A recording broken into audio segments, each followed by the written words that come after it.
Kalyan Anna Yojana scheme till November.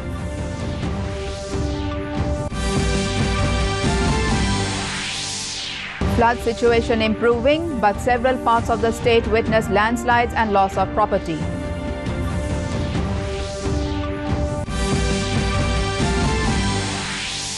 Corona cases rising in Assam. 5 persons lose their lives during last 24 hours, raising the number to 21.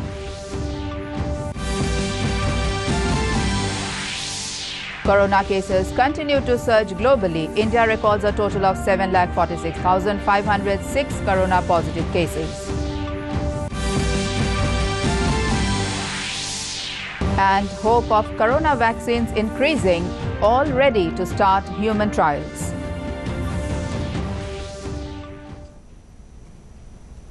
Good evening, viewers, and welcome to the Northeast News Bulletin. This is Ajanta Chaudhary, now with the details.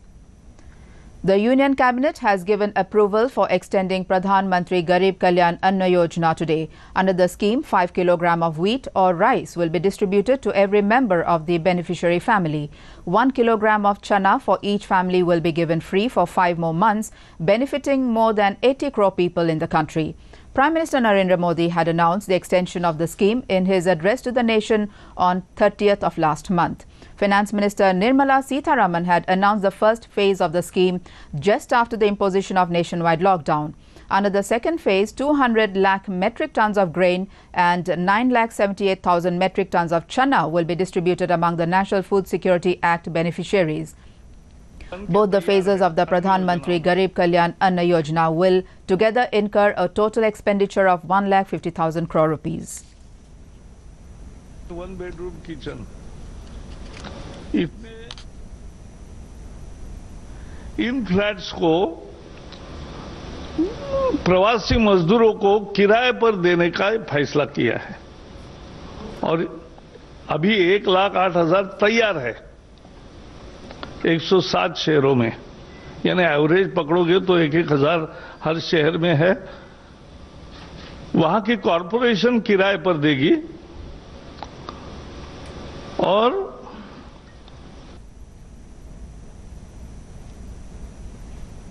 As the water level of various rivers continue to recede, resulting in improvement in the overall flood situation across the state of Assam, the problem of erosion by various rivers had started taking a dangerous shape. Continuous and unabated erosion by the Nuadihing River in the extreme corner of Assam-Arunachal Pradesh interstate boundary in Upper Assam's Hodia subdivision has taken a dangerous shape, creating havoc in at least 30 bordering villages. Hodia MLA Bolin Setia visited the area and took stock of the situation and informed the state government in implementing some anti-erosion projects by laying off geobags involving few crore of rupees. Situations in Gwalpara worsens as the few areas including Jaleshwar are submerged by flood water, and the local residents have been shifted to relief camps and farmers have faced huge loss as the paddy fields were destroyed by the flood.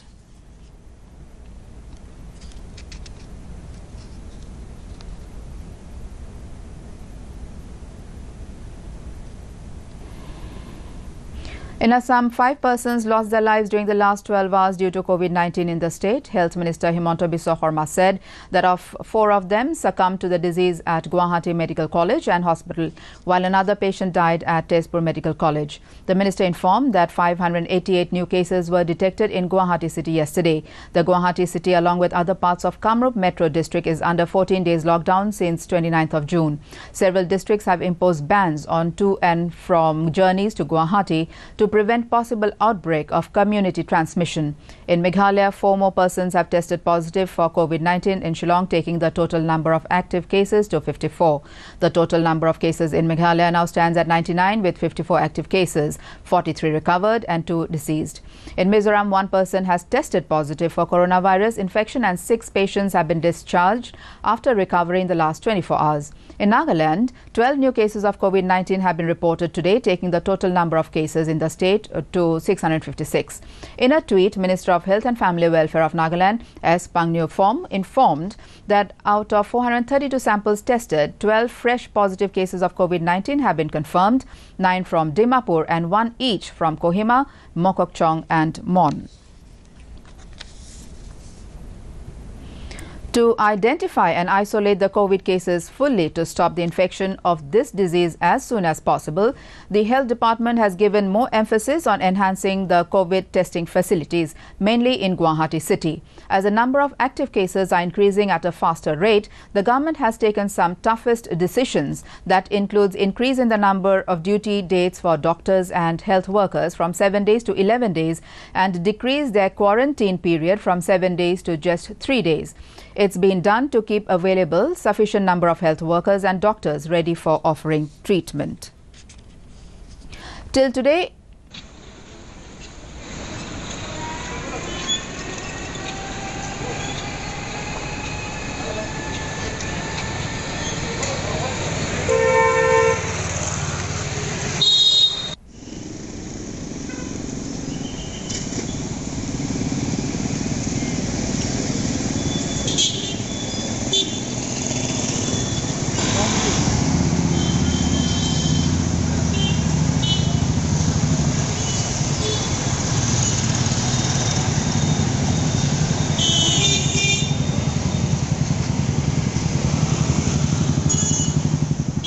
India has recorded a total of 7,46,506 corona positive cases. The death toll has reached 20,684, whereas 4,58,618 people have recovered till now.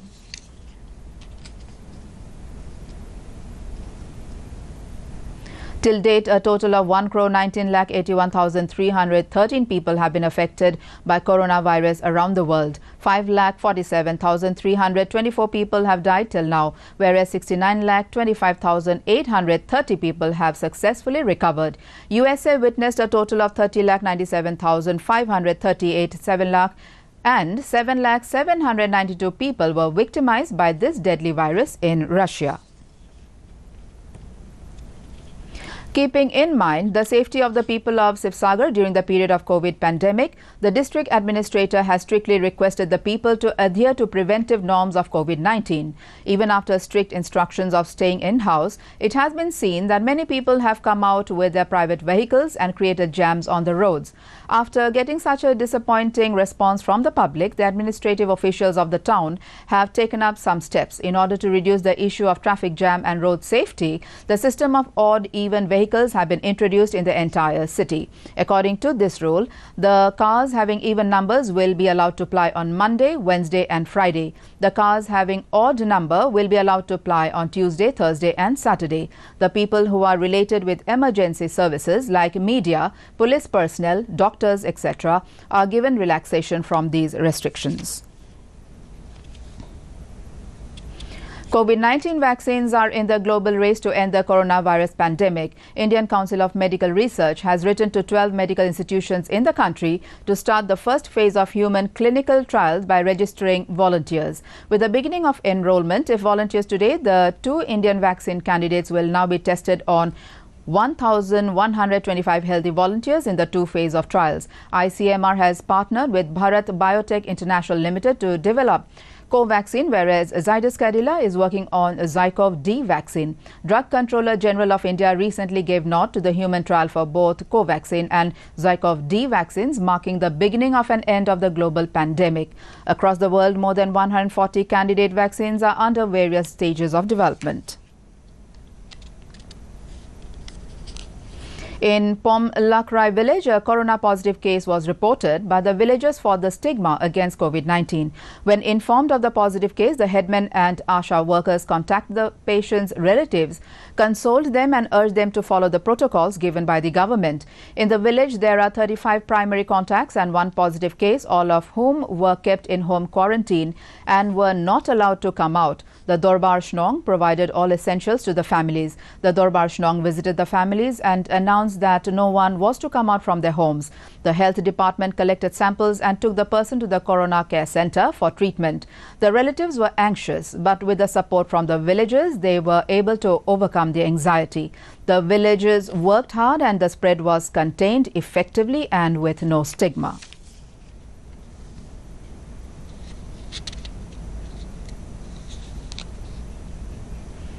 The World Health Organization has acknowledged that evidence is emerging about the airborne spread of the novel coronavirus. Maria Van Kerkhove, technical lead on the COVID-19 pandemic at the WHO, told a news briefing yesterday that there was a discussion about the possibility of airborne transmission and aerosol transmission as one of the modes of transmission of COVID-19.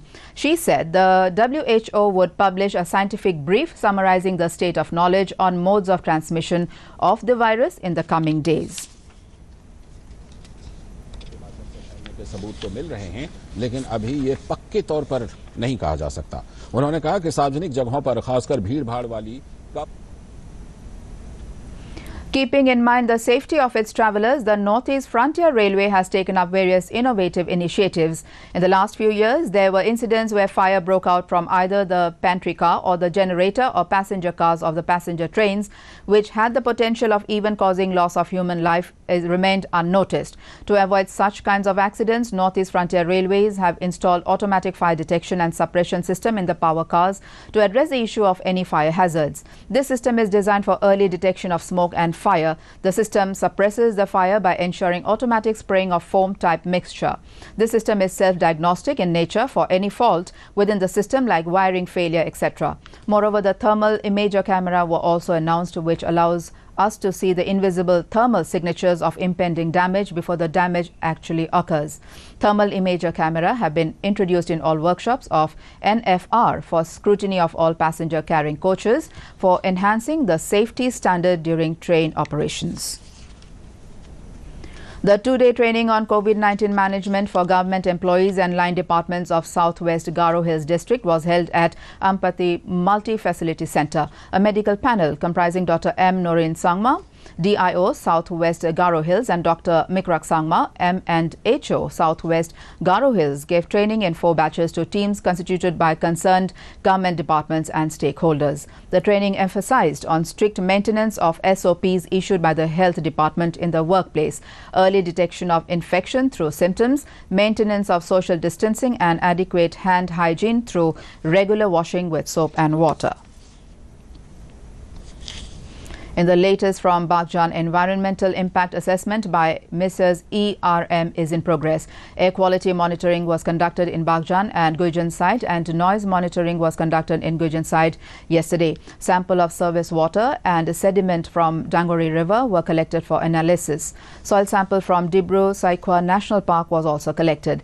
Relief and rehabilitation provided to affected areas by the committee constituted by district administration are in progress. Damage assessment for 507 families has been completed in Dumduma Circle and 598 families in Tinsukia Circle till yesterday. Total number of families assessed till yesterday is 1,105. Assam is walking on a double-edged sword at the moment. It is with this perspective that Press Information Bureau, under the aegis of Ministry of Information and Broadcasting, Government of India, is organizing a webinar on disaster management and crisis communication. PIB, with a mandate of dissemination of information and fighting any kind of fake or misleading news, will be scheduling this webinar tomorrow between 12:30 p.m. to 2 p.m. Lieutenant General Retired Syed Atta Hasnain as the chief guest. He is member National Disaster Management Agency and has 40 years of experience. The webinar will see participation of the Head of Department of Mass Communication, Tezpur University, Srimati Joya Chakraborty. The webinar will include amongst its participants District Information and Public Relations Officers from 25 districts of Assam, students of IIMC Aizawl and Tezpur University Press Information Bureau. And finally, to end the news, the headlines once again. Union Cabinet approves Prime Minister Modi's announcement on extension of Garib Kalyan Anna Yojana schemes till November.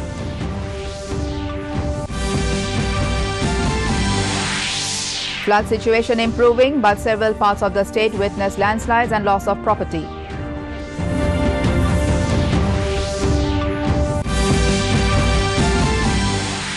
Corona cases rising in Assam. 5 persons lose their lives during last 12 hours, raising the number to 21.